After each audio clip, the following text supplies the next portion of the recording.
오늘은 그 하나님이 아브라함에게 첫 번째 지난주에는 본토 친척 아비 집을 떠나라 이제 이렇게 말씀하셨고요. 그 다음에 중간에 이야기가 많은데요. 어쨌든 이삭을 낳게 되고 오늘은 그 하나밖에 없는 이삭을 바치라 하는 아주 유명한 장면입니다. 그 장면을 통해서 믿음이란 무엇인지를 한번 살펴보려고 합니다. 먼저 가스펠 프로젝트 책을 한번 펴주시고요. 88페이지입니다. 88페이지 보시면 제목이 나오죠. 제목 같이 한번 읽겠습니다. 시작. 아브라함을 시험하시는 언약의 하나님. 신학적 주제가 믿음은 구원의 약속에 신실하신 하나님을 신뢰하는 것입니다. 이렇게 나옵니다. 그리고 한 장 넘겨주시면요. 이 아브라함 이야기에 대해서 가스펠 프로젝트에서 세 가지를 이야기하는데요. 90페이지 제일 위에 보면 하나님이 희생 제물을 요구하셨습니다 라고 되어져 있죠.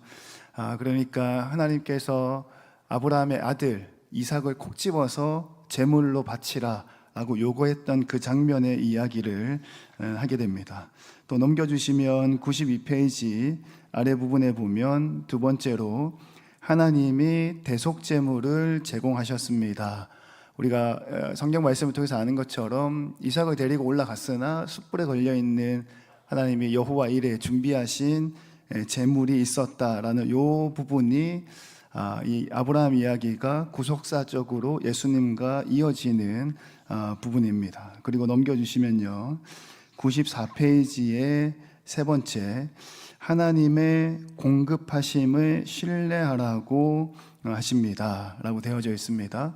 그러니까 하나님께서 언약하시고 약속하셨으면 그 약속하신 하나님을 끝까지 신뢰하십시오 라는 의미이고요. 오늘은 이 세 번째 소제목을 가지고 같이 한번 조금 더 살펴보려고 합니다. 먼저 오늘 강의의 목표는 세 가지가 있는데요.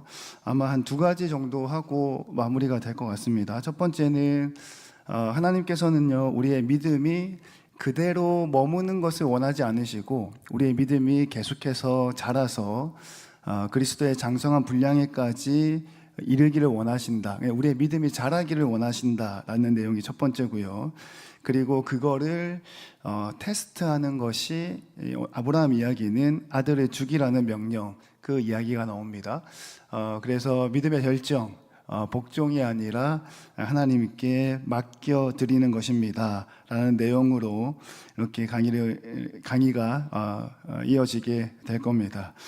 먼저 지난주에 했던 내용을 조금만 복습을 한번 해보겠습니다. 우리 지난주에 아브라함이 하나님께서 본토 친척 아비 집을 떠나라 라고 이렇게 얘기했을 때 아브라함이 본토 친척 아버지의 집을 떠났음에도 불구하고 계속해서 흔들리는 모습을 보여줬다. 이제 이 얘기 혹시 기억나시죠?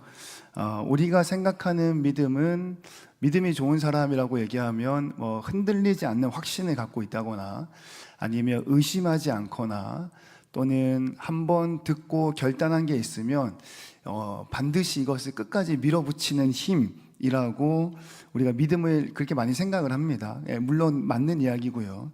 그러나 그럼에도 불구하고 우리의 인생 가운데 자꾸만 그 믿음이 흔들리는 지점들이 많이 발생을 한다라는 거죠. 내가 믿음이 좀 약해졌나 봐, 또는 신앙이 좀 많이 해이해졌나 봐 라고 이제 흔들리는 지점이 나타나는데, 아브라함 이야기를 통해서 우리가 알았던 것은 결단하고 그리고 흔들리지만 그 흔들리는 상황을 계속해서 이어가는 것, 재해석해 가는 것 전체를 들어서 이제 믿음이다, 이제 이렇게 이야기를 했습니다. 그리고 오늘은요 그 믿음인데, 우리가 신앙생활 믿음 생활 하잖아요. 그 믿음이 크기가 있다라는 이야기를 하고 싶은 거예요. 하나님이 아브라함 이야기를 통해서 예수님께서도 귀신 들린 여자, 이방 여자의 자녀를 고쳐줄 때 개들에게 던지는 것이 마땅하지 않다, 예수님께 말씀하셨는데, 그때 그 여자가 개들도 부스러기를 먹습니다 뭐 이런 이야기를 하잖아요. 그때 예수님 뭐라고 말씀하셨냐면, 여자여 내 믿음이 크도다 이렇게 말씀하시거든요. 그러니까 아브라함 이야기를 통해서 우리가 알아야 할 거는 뭐냐면 우리의 믿음의 상태는 흔들리는 것까지 포함해서 다 믿음의 상태인데 거기에서 머무는 게 아니라 그리스도의 분량에까지 믿음이 자꾸 자라기를 원하신다라는 거죠.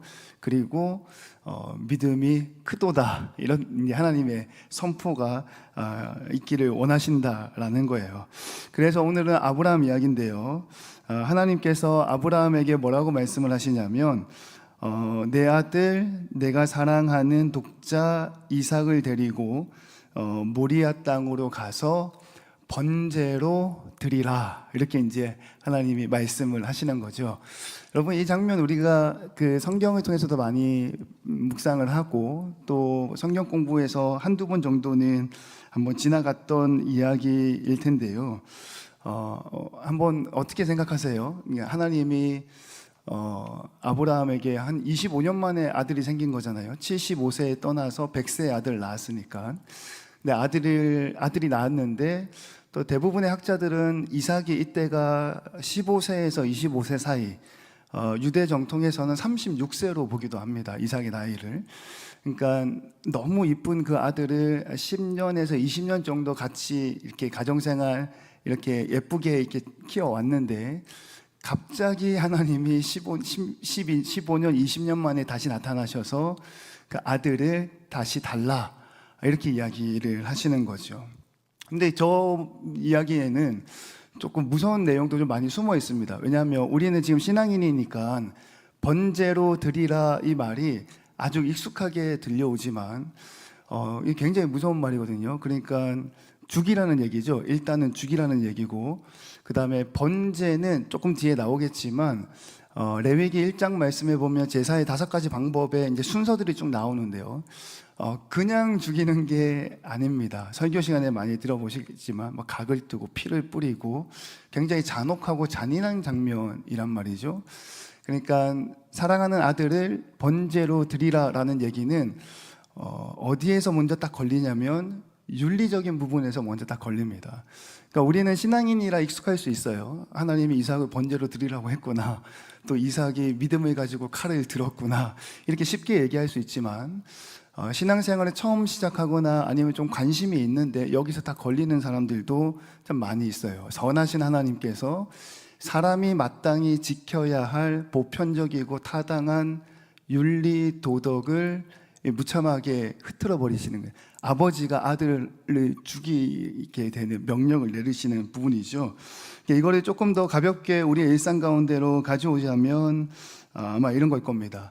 그러니까 아브라함에게 있어서 이삭은 가장 소중한 존재잖아요. 오늘날도 마찬가지죠. 뭐 하나님이 우리에게 자녀를 주기라 이렇게 얘기하지는 않으시겠지만 각자의 삶에 맞게 하나님께서 권사님에게, 집사님에게, 누군가에게 당신에게 있어서 가장 소중한 것을 나에게 달라 이제 이렇게 이야기를 하신다라는 거죠. 건강이 가장 소중하면 그 건강을 나에게 달라 이렇게 얘기하시는 거죠. 시간이 가장 소중한 분에게는 시간을 나에게 달라라든지 실제로 가족이 가장 소중할 수도 있겠죠. 또는 요즘은 경제적인 부분, 물질적인 부분도 가장 중요한 부분 중에 하나죠. 또 꿈과 비전, 이런 가장 중요한 부분을 달라라고 딱 말씀을 하시고 마음속에 딱 들어오게 되면 우리 머릿속에 딱 스치는 첫 번째 단어가 뭐냐면 하나님 왜 나를 이렇게 테스트하실까, 시험하실까, 이제 이런 장면이, 이런 단어가 아마 머릿속에서 스치게 될 겁니다. 그리고 그 수많은 아마 사고 사건들이 많이 있었을 거예요. 그리고 지금까지 어떻게 대처하셨는지를 떠올려 보시고 아브라함의 대처를 통해서 하나님이 원하시는 바가 무엇인지 살펴보면 좋겠습니다. 먼저 본문 말씀을 보겠는데요. 창세기 22장 1절과 2절 말씀인데 우리 한 목소리로 같이 한번 읽겠습니다. 그 일 후에 하나님이 아브라함을 시험하시려고 그를 부르시되 아브라함아 하시니 그가 이르되 내가 여기 있나이다 하매 여호와께서 이르시되 내 아들 내 사랑하는 독자 이삭을 데리고 모리아 땅으로 가서 내가 내게 일러준 한 산 거기서 그를 번제로 드리라. 아멘. 요 1, 2절 말씀이 오늘 이제 중요한 본문의 말씀이 됩니다. 1절 말씀에 보시면 성경 기자가 명확하게 이유에 대해서 설명을 하고 있습니다. 하나님이 아브라함에게 가장 소중한 것을 다오. 그게 이제 이삭이었죠. 오늘날 우리에게도 마찬가지일 수 있습니다. 가장 소중한 거, 돈이 될 수도 있고요. 가장 소중한 거, 시간이 될 수도 있고, 그 무언가가 될 수도 있겠죠. 그거를 나에게 다오라고 하나님이 말씀하시는데, 성경 기자는 그 이유를 명확하게 설명하고 있어요. 아브라함을 시험하시려고 이제 이렇게 나옵니다. 하나님이 시험하려고 이렇게 나오는 거예요. 그리고 난 다음에 그 시험의 방법이 있잖아요. 종류가 있잖아요. 그 종류가 이제 끝자락에 보니까 번제로 다오, 이제 이렇게 이야기를 합니다. 시험의 종류가 번제예요. 우리도 많이 느끼지만 우리가 지금 뭐 40, 50, 70, 80 평생을 살아오면서 하나님이 내 인생 가운데 주셨던 시련과 고난과 시험과 테스트의 수많은 그 일들이 아마 머릿속에 착 지나갈 수 있을 거라고 생각을 합니다. 근데 그때마다 우리에게 무슨 생각이 있냐면, 이거는 내가 감당할 수 있을 만한 크기의 시험이다 라고 느낀 것도 있고, 이거는 너무 쉬운데 이 정도는 내가 패스할 수 있지라고 느끼신 것도 있을 거고, 아니면 뭐 한 달이면 한 달, 수개월이면 수개월, 너무 힘들어서 교회 와서 밤을 지새고 눈물로 그렇게 시간을 보냈던 그 시험의 크기들이 있을 겁니다. 아마 시험의 종류가 다른 거죠. 하나님이 아브라함에게 명확하게 시험하시려고, 그 다음에 시험의 방법을 아들을 번제로 드리라. 요 두 가지는 이제 하나님이 아브라함에게 요구를 한 겁니다. 그리고 마지막에 아침 일찍, 요 부분은 아마 좀 다음에 해야 될 것 같은데요. 아침 일찍은 그 시험에 대한 아브라함의 반응을 설명을 하고 있어요. 그래서 오늘 1, 2절, 3절까지는 요 세 가지를 꼭 기억을 하셔야 됩니다. 시험하시려고, 그리고 번제로 달라, 그리고 여기에 아브라함이 아침 일찍 이렇게 반응을 했다고 말씀에 나오죠. 자, 22장 1절 시험하시려고에 해당하는 히브리어 단어가 있는데요. 사실 저도 잘 모릅니다. 그냥 히브리어 성경에서 읽고 복사해서 가져온 문구고요. 참고로 히브리어는요, 오른쪽에서부터 왼쪽으로 읽습니다. 한국어하고 반대예요. 오른쪽에서부터 왼쪽으로 읽는다 생각하시면 되겠습니다. 이제 직역을 하면, 그리고 하나님이 아브라함을 시험하셨다라는 히브리어 문장이고요. 저 가운데 노란색으로 이렇게 표시해 놓은 것이 시험하다라는 히브리어의 단어가 됩니다. 근데 이 단어에는요, 몇 가지 뜻이 있는데요. 번역을 잘했는데 시험하다라는 뜻이 있고요, 검증하다라는 뜻이 있고, 입증하다라는 뜻이 있고, 단련시키다라는 뜻을 가지고 있는 단어입니다. 그러니까 여기서 우리가 발견할 수 있는 한 가지 놀라운 은혜가 무엇이냐면, 하나님이 우리를 유혹하신 게 아니다라는 거예요. 사단 마귀가 유혹하는 거하고는 다른 거죠.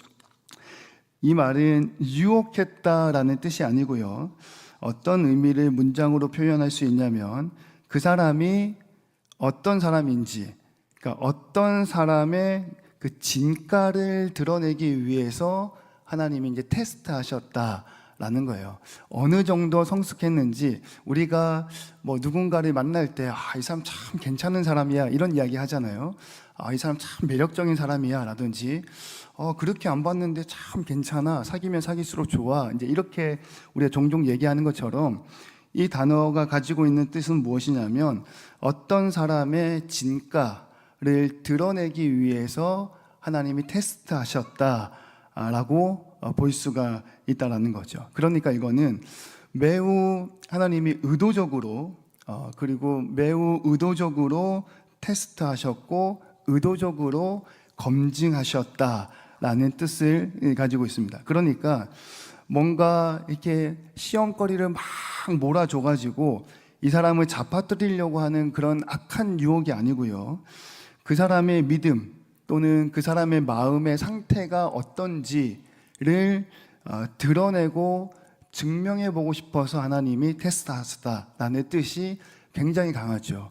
그러니까 이제 이 이야기를 지나온 우리의 인생의 고난과 역경 가운데 이게 차근차근 대입해보고 또 앞으로 닥쳐올 고난과 역경 가운데 미리 우리가 예방을 하자면 하나님은 절대 우리가 어려운 일을 만나서 쓰러지고 자빠지고 주저앉기를 원하시는 분이 아니시다라는 것이 첫 번째고요. 하나님이 그럼에도 불구하고 그런 어려움과 고난을 허락하시는 이유가 무엇이냐면 권사님의 믿음이 얼마만큼 더 자랐는가 이제 하나님이 궁금하시다라는 거죠. 이 사람의 진가가 어느 정도 됐을까 하나님이 굉장히 궁금해하시는 거예요. 그리고 그 궁금함을 딱 이렇게 속 시원하게 보여줄 수 있는 현장이 필요한 거죠. 사건이 필요한 거죠. 그 사건이 바로 우리에게는 이제 시험이다 이렇게 이해를 하시면 훨씬 더 편할 것 같아요. 그래서 저 단어, 그 시험하다라는 그 히브리어 단어가 구약 성경에 참 많이 쓰이는데요. 제가 두 군데만 용례로 제가 찾아봤습니다. 출애굽기 16장 4절에도 이 말씀이 똑같은 단어가 쓰이는데요. 출애굽기 16장 4절 말씀 우리 같이 한번 읽겠습니다. 그때 여호와께서 모세에게 이르시되 보라 내가 너희를 위하여 하늘에서 양식을 비같이 내리리니 백성이 나가서 일용할 것을 날마다 거둘 것이라. 이같이 하여 그들이 내 율법을 준행하나 아니하나 내가 시험하리라. 아멘. 출애굽기 16장 4절 끝자락에 내가 시험하리라 라고 했을 때 이 단어가 하나님이 아브라함에게 내가 시험하려고 라고 했을 때하고 똑같은 단어를 쓰고 있습니다. 그러니까 출애굽한 이스라엘이 광야에서 하나님의 말씀을 잘 듣는지 잘 행하는지를 내가 좀 궁금한데 좀 알아봐야겠는데 얘네들이 처음에 애굽에서 막 울면서 나를 부를 때랑 출애굽하고 난 다음에 이들의 믿음이 10가지 재앙을 보여주셨잖아요, 하나님이. 그러면 그거를 눈으로 봤으면 그래도 믿음이 조금은 자라나지 않겠어요? 그러니까 믿음이 자라났으면 하나님이 말씀하셨던 율법과 그 계약의 말씀들을 잘 지킬 텐데 하나님이 궁금하신 거죠. 이 이스라엘 백성들이 광야에 나와서 내 율법과 내 계명을 잘 지키는지 안 지키는지 내가 너무 궁금한데 이번 참에 내가 한번 시험을 해보고 싶어 했을 때 사용되는 단어가 아브라함의 그 단어하고 똑같습니다. 자, 신명기 8장 2절에도요 똑같은 단어가 쓰이는데요. 신명기 8장 2절 말씀도 같이 한번 읽겠습니다. 내 하나님 여호와께서 이 40년 동안에 내게 광야길을 걷게 하신 것을 기억하라. 이는 너를 낮추시며 너를 시험하사 내 마음이 어떠한지 그 명령을 지키는지 지키지 않는지 알려 하심이라. 아멘. 마찬가지죠. 출애굽하고 난 다음에 그러니까 애굽에서 막 울면서 하나님 불렀을 때랑 홍해 앞에 섰을 때랑 홍해를 갈랐을 때랑 또 불평불만과 여러 가지 사고 사건이 있고 난 뒤에 이들의 믿음과 이들의 마음이 어떠한지 하나님 궁금하신 거예요. 그래서 40년 동안 광야길을 걷게 하신 이유는 뭐냐면 그들의 믿음이 그들의 마음이 어떤지 내가 궁금해서 보고 싶다라는 거죠. 그래서 시험하사 그 마음이 어떤지 내가 궁금했다라고 설명을 하고 있고요. 이때 쓰이는 그 시험하다라는 히브리어 단어가 하나님이 아브라함에게 아브라함의 시험에서 아들을 번제로 드리라 했을 때 그 단어하고 동일한 단어입니다. 그러니까 첫 번째 우리가 이제 시험하다라는 부분인데요. 하나님이 우리의 인생 가운데 신앙인으로서 우리가 이 자리에 모여 있으니까 내 인생 가운데 고난과 역경과 좌절의 여러 가지 순간들이 찾아올 때 우리가 이거를 테스트라고 느끼잖아요. 또 시험을 주시나 보다 이렇게 느끼는데 이 시험의 목적과 의도는 절대 하나님이 우리를 넘어뜨리시려고 하나님이 우리를 괴롭게 하려고 하시는 시험이 아니시고 우리의 신앙과 우리의 믿음 또 우리의 마음이 어떠한지 궁금하시다라는 거예요. 그리고 그거를 좀 보여달라고 하나님이 사인을 주시는 거죠. 그래서 시험하다라고 쓰고 있습니다. 그러니까 하나님이 아브라함의 그 믿음을 시험하고 검증하고 테스트했다라는 거죠. 그러니까 나에게 찾아오는 어려움은 하나님이 나의 믿음을 검증하고 계시고 하나님이 나의 진가를 보기를 원하시고 또 나도 스스로가 이번 일을 통해서 나의 믿음과 신앙이 어디까지 자랐을까를 기대할 수 있는 마음이 있어야 된다라는 것이 시험하다라는 이야기입니다. 이 아브라함의 시험에 대해서요, 조금 더 자세하게 구체적으로 하나님이 어떻게 시험하시는지 한번 살펴보면서 우리의 인생 가운데 하나님 또 어떻게 역사하시는지를 대입을 해보시면 좋겠습니다. 하나님이 아브라함에게 이삭을 달라라고 이렇게 말씀하셨는데요. 하나님이 이삭이 아브라함에게 어떤 의미인지 정확하게 알고 있습니다. 성경 말씀에 뭐라고 나오냐면 내 아들, 내가 사랑하는 독자 이삭을 나에게 달라, 이렇게 설명을 하죠. 그러니까 내 아들, 내 사랑하는 독자 이삭이라고 이야기를 하는 거예요. 그러니까 이삭이 어떤 존재인지, 아브라함에게 어떤 의미인지 하나님 너무 잘 알고 있다는 거죠.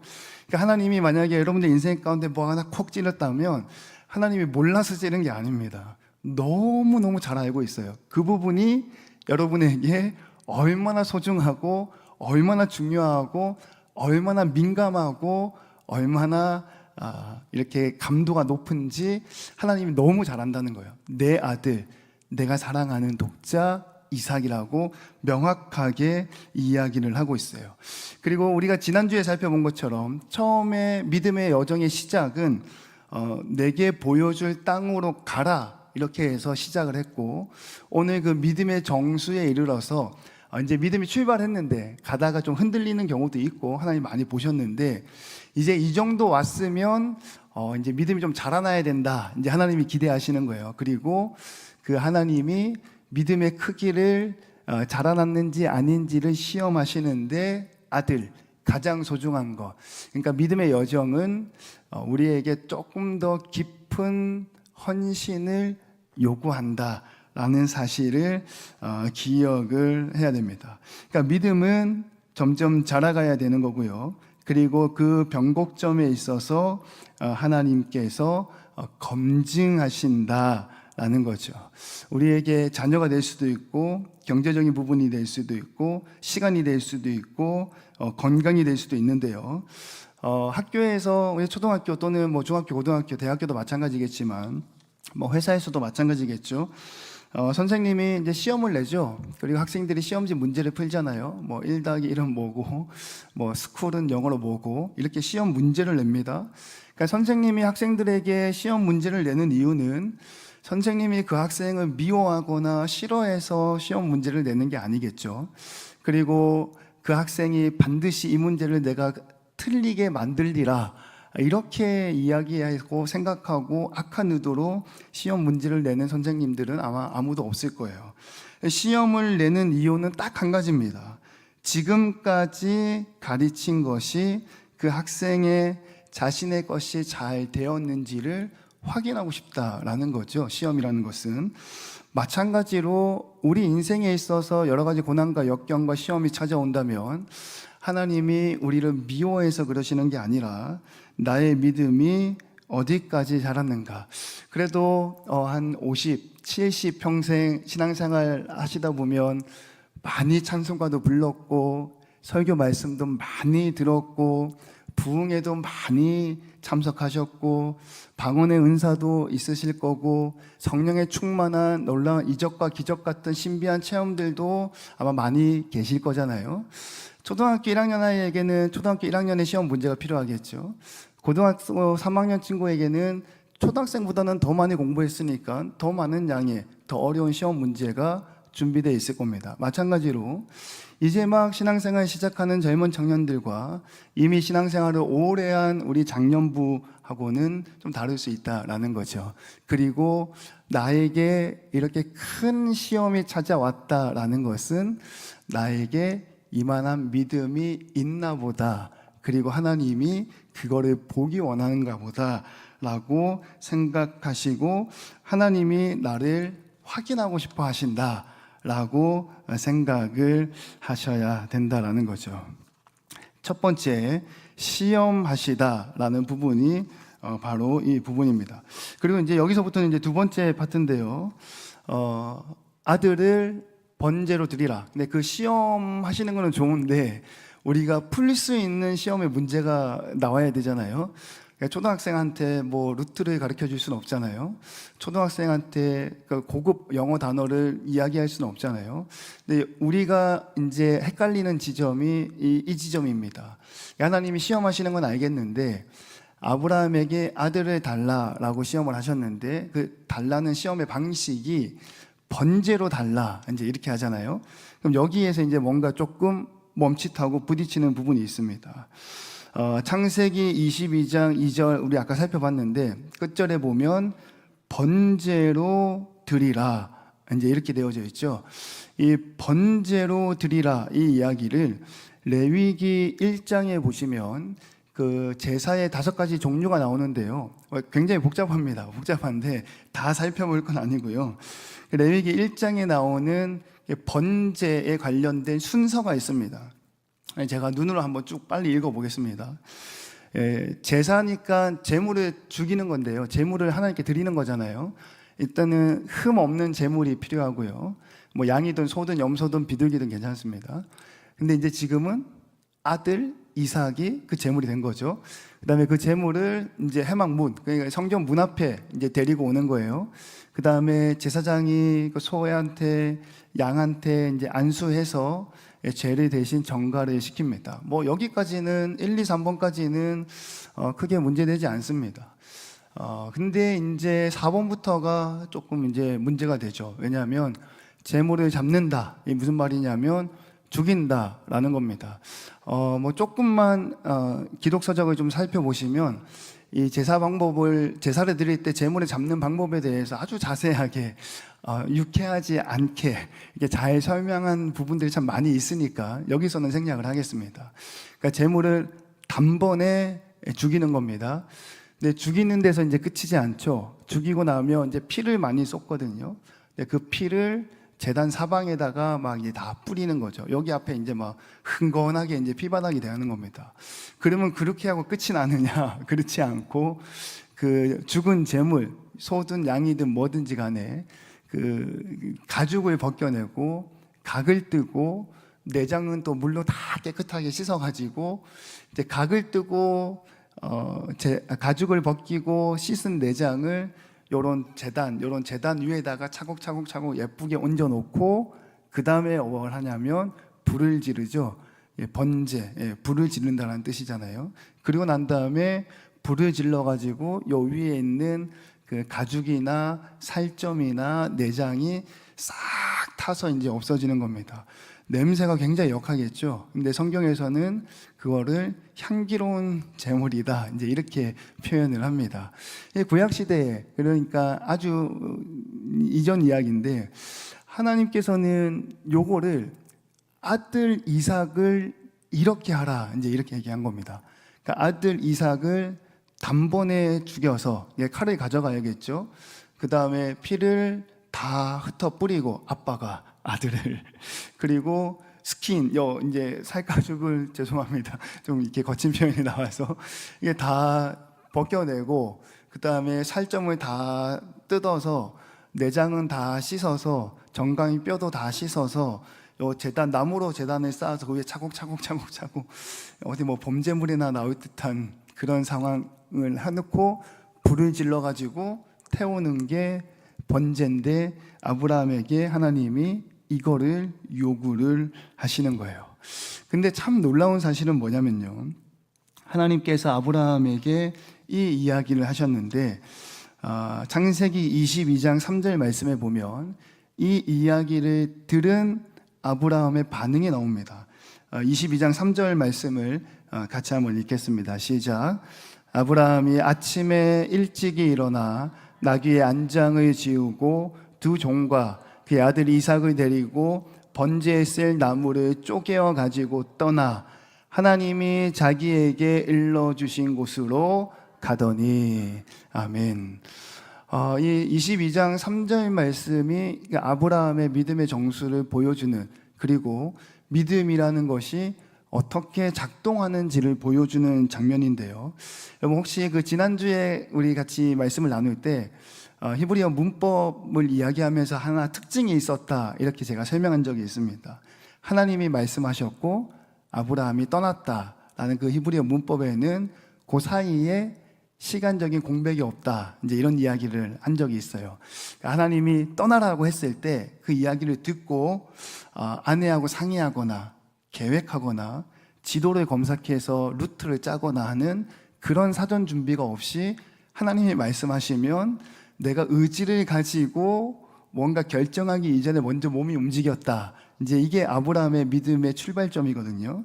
오늘 믿음의 정수, 하나님이 테스트 하시는데 이때도 똑같이 이 원리가 작동을 합니다. 하나님이 명령하셨고 그리고 아침 일찍이 일어나서 출발했다라는 그 문장에는 시간적인 공백이 없어요.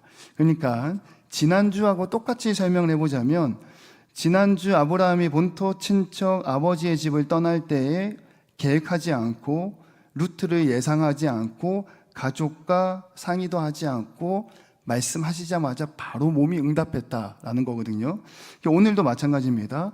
하나님이 번제로 드리라 하자마자 아브라함은 몸이 먼저 반응해서 다음날 새벽 일찍 일어나서 벌써 출발을 해버린 거예요.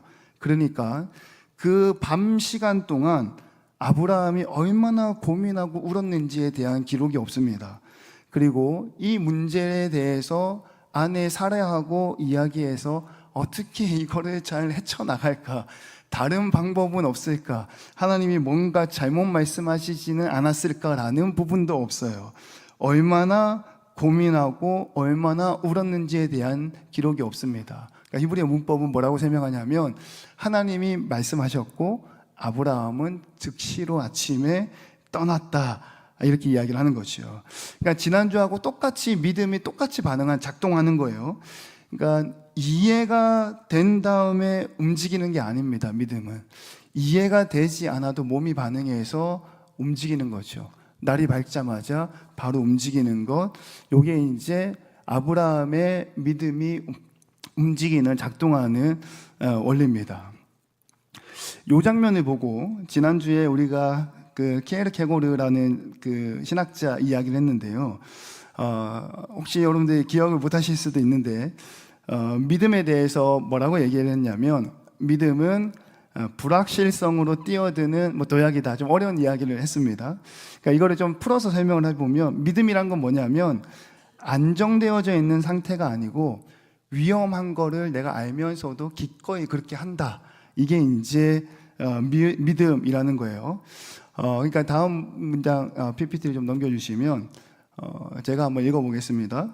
믿음이란 앞이 보이지 않아도 한 발을 내딛는 것입니다. 다 알고 난 후에 움직이는 것이 아니라 모르는 채로 움직이는 것입니다. 지도가 없어도 길을 나서는 것, 그것이 바로 믿음입니다. 라고 이제 설명을 하고 있어요. 근데 좋습니다. 그럴 수 있어요. 계획하지 않고, 뭔가 예상하지 않고, 뭔가를 했을 때 반응해서 즉각적으로 반응하는 거 할 수 있습니다. 언제 할 수 있냐면, 여러분들이 지금까지 겪어오셨던 고난의 크기와 역경의 크기들을 쭉 생각할 때 다 한결같지 않잖아요. 큰 것도 있고 작은 것도 있잖아요. 그죠? 앞으로도 큰 것도 있고 작은 것도 있을 건데, 그게 작은 거일 때는 어렵지 않습니다. 작은 거일 때는 즉각적으로 반응하는 게 어렵지 않은데, 그게 큰 거일 때는 즉각적으로 반응하는 게 어렵죠. 근데 아브라함은 그게 굉장히 큰 건데 이거를 즉각적으로 반응을 했다라는 겁니다. 근데 이 부분에 대해서 중요하지만 반드시 살펴봐야 되는 부분이 있습니다. 제가 이제 그 강의 초반에 그런 이야기를 했습니다. 우리가 신앙의 언어 안에 있기 때문에 아브라함에게 이삭을 번제로 드리라라는 이 문장이 그렇게 충격적으로 다가오진 않는다, 이제 이런 이야기를 드렸죠. 근데 이게 명백하게 굉장히 큰 충격으로 다가가야 됩니다. 충격을 받으셔야 돼요. 왜냐하면 무슨 말이냐면 이걸 조금 새롭게 보자면 윤리적으로 부모가 자식을 죽이는 게 옳은가라는 문제가 생기는 거예요. 아들을 번제로 바치는 것이 어떻게 가능할까? 이거를 보면, 다른 말로 보면 자식을 죽이는 게 윤리적으로 옳은가라는 문제에 부딪힌다라는 거예요. 윤리적인 것으로는 명확하게 이거는 뭐 잘못된 겁니다. 그러니까 이거는 하나님을 믿든 하나님을 믿지 않든 다른 신을 섬기든 뭘 하든지 간에 인류의 안에서 자식을 죽이는 것은 이거는 그 어떠한 이유로라도 용납되지 않은 부분인데 하나님이 아브라함에게 그거를 요구하셨다라는 거예요. 어렵죠. 여기서부터가 이제 조금 길을 좀 쫑긋하고 들으셔야 됩니다. 그래서 키에르케고르가 이 부분을 조금 어려운 단어는 문장일 수는 있는데요. 요 한마디로 딱 정리를 했습니다. 뭐라고 얘기를 했냐면 윤리적인 것의 목적론적 정지다 이렇게 설명을 했습니다. 이거 좀 설명을 해드릴게요. 윤리적인 것, 그러나 다른 목적이 있을 때는 그거를 잠시 멈출 수 있다라는 겁니다. 지금 제가 드렸던 워드 하나 틀리면 큰일 납니다. 잘못 오해하면 나쁘게 그러면 뭐 하나님 잘 믿으면 뭐 거짓말도 해도 되고 사람도 죽여도 되고 뭐 죄를 지어도 되나 이렇게 오해하시면 큰일 납니다. 책에는 뭐라고 나와 있냐면 윤리적인 것의 목적론적 정지 이렇게 키에르케고르가 쓰고 있고요. 윤리적인 것, 우리가 알고 있는 상식적인 것이라 하더라도 하나님의 특별한 말씀이 있을 때는 우리의 상식이 잠시 보류될 수 있다라고 이해를 하시면 됩니다. 자, 첫 번째, 윤리적인 것. 윤리적인 것은 우리가 다 아는 것처럼 보편적인 겁니다. 윤리적인이라는 것은 보편적인 것. 뭐 예를 들면 뭐 살인하지 말라 뭐 이런 거 되겠죠. 뭐 도둑질하지 말라 이런 거 되겠죠. 또는 미워하지 말라. 윤리라는 거는 아주 우리가 흔히 알고 있는 보편적인 거고요. 조금 더 편안하게 설명을 드리자면 규칙, 관습, 도덕, 예의, 상식. 아마 상식이라는 말이 조금 더 쉽게 와닿을 수 있을 겁니다. 윤리라는 것은 상식이라는 거예요. 우리가 알고 있는 그 상식입니다. 그러니까 윤리적인 것은 상식이라는 거죠. 그 상식이라는 것이 목적에 따라서 멈출 수 있다라는 겁니다. 이게 두 번째가 목적론적 정지라는 뜻입니다. 그 목적론적 정지라고 쓸 때요, 반드시 단어를 정지라고 써야 됩니다. 이거는 폐기하고는 다릅니다. 그러면 하나님 말씀이 뭐 사람도 죽일 수도 있고 거짓말도 할 수 있고 도둑질도 할 수 있고 이거는 폐기하는 거죠. 우리의 상식을 갖다 버리는 거죠. 근데 버리거나 폐기하는 게 아니라 잠시 멈춘다라는 거예요. 그러니까 정지는 폐기가 아니라 잠시 멈추는 것을 의미하는데 더 높은 목적, 그러니까 우리로 언어로 표현하면 더 높은 신앙, 더 큰 믿음을 위해서는 윤리적인 의무, 그러니까 우리가 가지고 있는 상식을 잠시 멈춰진 상태를 의미를 하게 됩니다. 그래서 이 이야기를 아브라함에게 그대로 적용을 해보면요, 아브라함 예시에서 윤리적인 관점은 뭐냐면 살인을 하는 거잖아요. 그러니까 아브라함이 아들을 죽이는 거잖아요. 윤리적인 관점은 살인은 당연히 안 되는 겁니다. 규탄받는 일이에요. 큰일 나는 일이죠. 근데 목적론적으로 정지가 되는 상황이 오는데 신앙의 관점, 그러니까 신앙을 위해서 보편적인 윤리가 잠시 멈췄다라고 설명을 하게 되는 겁니다. 자, 한 장 넘겨주시고요. 여기에서 이제 우리가 오해를 하지 말아야 되는 이유가 어디에 있냐면, 그렇다면 신앙을 위해서라면 뭐 윤리, 살인하지 말라라든지 우리가 알고 있는 상식들이 있잖아요. 그 상식을 폐기해야 되는가? 그게 아니라는 거예요. 그 밑에 문장이 중요한데요. 윤리의 정지라는 말은 상식보다 윤리보다 하나님이 먼저다라는 겁니다. 제가 뒤에 가서 조금 더 쉽게 조금 더 여러분의 삶 가운데 와닿을 수 있도록 충분하게 설명을 드리겠습니다. 그러니까 사람이라면 당연히 이래야지라고 생각하는 상식과 도덕적인 기준이 있는데요. 그러니까 아브라함에게 있어서는 아들을 사랑하고 보호하는 것이 그 누구도 부정할 수 없는 보편적인 상식이겠죠. 옳음이 되겠죠. 근데 이제 윤리적인 정지라는 것은 이 상식적인 옳음보다 하나님의 절대적인 말씀이 더 우선순위에 놓인다라는 거예요. 그리고 그 순간에 뭘 느끼냐면 책의 제목이 공포와 전율이었잖아요. 당혹스럽다라는 거예요. 내 감정이, 내 상황이. 이게 당연한 건데 하나님 그 당연한 거를 하지 말라고 하시네. 이렇게 하는 게 당연한 건데 하나님은 그렇게 하지 말라고 하시네. 저렇게 하라고 하시네. 하면 그 순간에 우리가 무엇을 느끼냐면 당혹감을 느낀다라는 거예요. 그러니까 상식보다 하나님을 앞세울 때 찾아오는 감정들이 당혹스럽다라는 거죠. 그래서 이제 불안과 공포라고 이제 책의 제목을 그렇게 쓰고 있어요. 상식은 뭐냐? 하나님이 나에게 주셨던 아들을 사랑하고 아끼는 게 상식이고 잘 키우는 게 상식인데 하나님의 말씀은 뭐였냐? 그 상식을 깨버리고 아들을 죽이라라고 했을 때 아브라함이 느끼는 바는 불안과 공포, 전율, 당혹감 이렇게 설명을 하고 있습니다. 자, 정지라는 말을 썼는데요. 이거는 아까도 말씀을 드렸지만 오해하시면 안 되는 게 상식이 틀렸다라는 말이 아닙니다.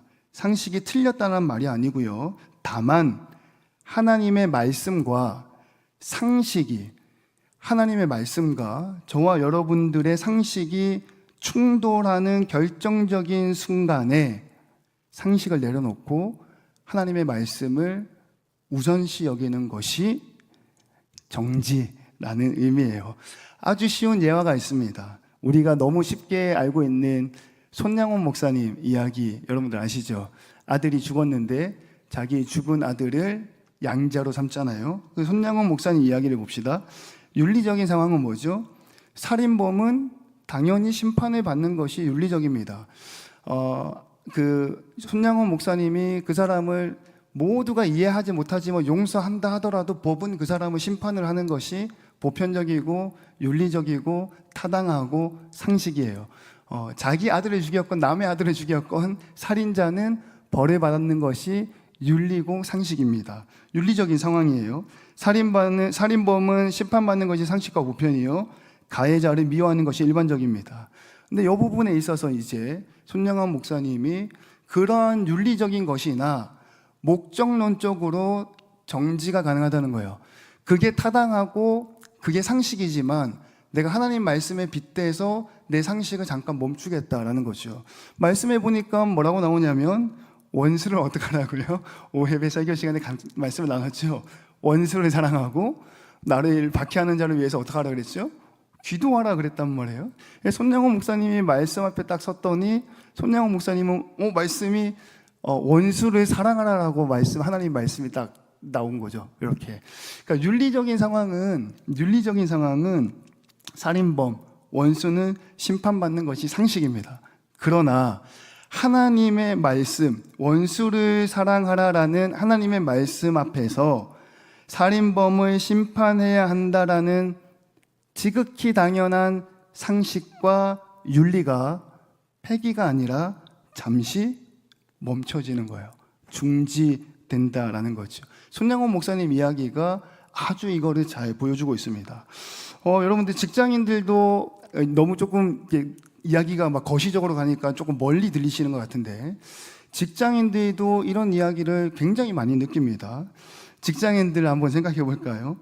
윤리적인 상황은 뭐죠? 성실하게 직장 생활하고 출장을 가라 그러면 가라고 상사가 시키면 시키는 대로 하는 거죠. 그리고 성과를 내고 어떻게든 열심히 돈을 벌고 봉급이 오르고 승진해서 가족을 부양하는 것이 지극히 일반적이고 지극히 상식입니다. 뭐 장사하시는 분들도 마찬가지고요. 근데 이를 위해서 당연히 피치 못하게 우리가 예배 시간을 등한시할 수 있는 상황이 온다라는 거죠. 출장이 겹쳐요. 출장 회사에서 상사가 토, 일, 월, 화, 수 해서 출장 가라라고 딱 지시를 내리면 그 지시를 듣는 것이 상식이고 일반적이고 윤리적인 거죠. 근데 거기에 뭐가 끼어 있죠? 우리의 신앙생활이 끼어 있단 말이죠. 그러면 그 순간에 우리가 어떻게 할 거냐라는 거예요. 결정적인 프로젝트나 또는 결정적인 미팅 또는 중요한 상사의 호출이 신앙생활의 시간과 겹칠 때 직장인이라면 마땅히 해야 할 업무와 윤리와 상식을 잠시 멈추는 것이 아브라함이 아들 이삭을 번제로 드리는 것과 것의 현대판이다라는 거예요. 뭐 개인 사업자도 마찬가지입니다. 우리는 이제 시장에서 좀 물건 파시는 분들이 많이 계시잖아요. 윤리적인 사업자로서의 윤리적인 상황은 뭐죠?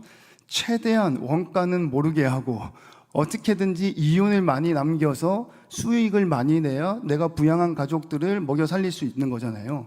그리고 수익을 100%를 남기든 200%를 남기든 여기에는 법적인 기준이 없기 때문에 그냥 최대한 개인 사업자로서의 윤리적 상황은 최대한 이윤을 많이 남겨서 가족을 부양하는 것이 일반적이고 상식이라는 거예요. 그러나 여기에 목적격적으로 정지가 찾아오는데 말씀을 읽고 하나님이 나에게 음성을 주셨는데 가난한 자를 도와주라. 그러다 보니까 그 하나님의 말씀 앞에서 멈추게 되는 거죠. 그리고 이전에는 300%의 이윤을 남기던 사람이 100%도 안 남기고 10%도 안 남기고 때로는 어떻게 해요? 손해보면서 거저주는 것. 이것이 바로 아브라함 이야기가 오늘날 우리에게 어떻게 재해석되는가라는 거예요. 이 부분에 대해서 정리를 해보자면 어렵게 들릴 수 있지만 아주 쉽습니다. 상식보다 하나님을 앞세우는 결단이고요. 그리고 아브라함이 그 결단을 했다라고 보고 있고, 그리고 아브라함을 믿음의 기사다, 이제 이렇게 부르고 있습니다. 자, 이 부분에서 한 가지만 더 얘기하고 마무리하겠습니다.